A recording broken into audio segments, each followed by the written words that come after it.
রাউজানের সাবেক MP ABM Fazle করিম চৌধুরীর ঘর থেকে বিপুল সংখ্যক অত্যাধুনিক আগ্নেয়াস্ত্র উদ্ধার করেছে যৌথ বাহিনী।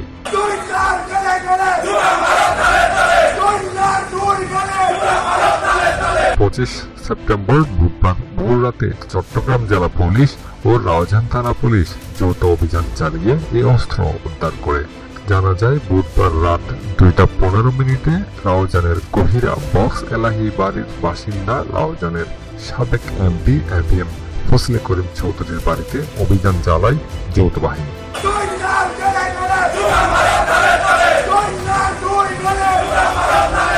এই সময় গুলি আগ্নেয়াস্ত্রসমূহ উদ্ধার করা হয়। বিষয়টি নিশ্চিত করে চট্টগ্রাম জেলা পুলিশ সুপার রায়হান উদ্দিন খান বলেন, ফজলে করিম চৌধুরীর বাড়ির আলমারিতে থাকা একটি .22 বোরের রাইফেল, একটি এলজি, একটি রিভলভার, একটি শটগান ও 7 রাউন্ড গুলি উদ্ধার করা হয়েছে। উদ্ধার হওয়া এসব অস্ত্রের মধ্যে শুধু রাইফেলের লাইসেন্স ছিল, বাকি অস্ত্র অবৈধ। তবে সরকারের বেঁধে দেওয়া সময়ের মধ্যে বৈধ অস্ত্র জমা না দেওয়ায় সেটিও অবৈধ হয়ে যায়।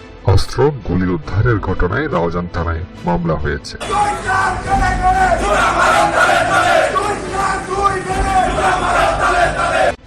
অভিযানে থাকা চট্টগ্রাম জেলার অতিরিক্ত পুলিশ সুপার মোহাম্মদ আসাদুজ্জামান বলেন, এবিএম ফজলে করিম চৌধুরীর নগরের কুলসি এলাকার একটি ফ্ল্যাটেও অভিযান চালানো হয়।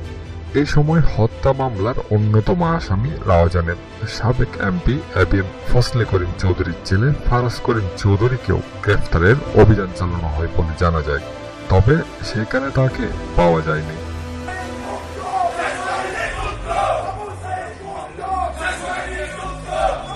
এ বিষয়ে রাউজান বিএনপির নেতৃবৃন্দরা বলেন, তার বাড়িতে অভিযানের চেয়েও তার প্রতিষ্ঠিত অস্ত্র ভান্ডারের অভিযান চালানো জরুরি। তার অস্ত্র ভান্ডার আবিষ্কার করা গেলে প্রচুর অস্ত্র উদ্ধার করা যাবে বলেও জানান তারা। এ বিষয়ে তারা যৌথ বাহিনীর দৃষ্টি আকর্ষণ করেন।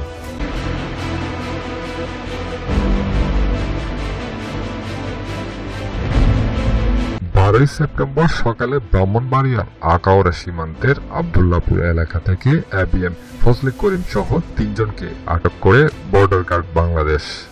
ফজলে করিম আখাউড়া সীমান্ত দিয়ে অবৈধভাবে ভারতে যাওয়ার চেষ্টা করেছিলেন বলে বিজিবি জানিয়েছে। তার বিরুদ্ধে চট্টগ্রামে মামলা হয়েছে 10টি। এসব মামলায় গ্রেফতার দেখানোর জন্য নিরাপত্তার কারণে তাকে 19 সেপ্টেম্বর চট্টগ্রামে আনা হয় হেলিকপ্টারে করে। কড়া নিরাপত্তার মধ্য দিয়ে ফজলে করিমকে গত মঙ্গলবার চট্টগ্রাম আদালতে হাজির করা হয়। ফজলে করিমকে প্রিজন ভ্যানে করে নিয়ে যাওয়ার সময় বিক্ষুব্ধ লোকজন ডিম ছুঁড়ে মারেন। এ সময় তার ফাঁসির দাবিতে বিভিন্ন রাজনৈতিক দলের নেতারা স্লোগান দিতে থাকেন।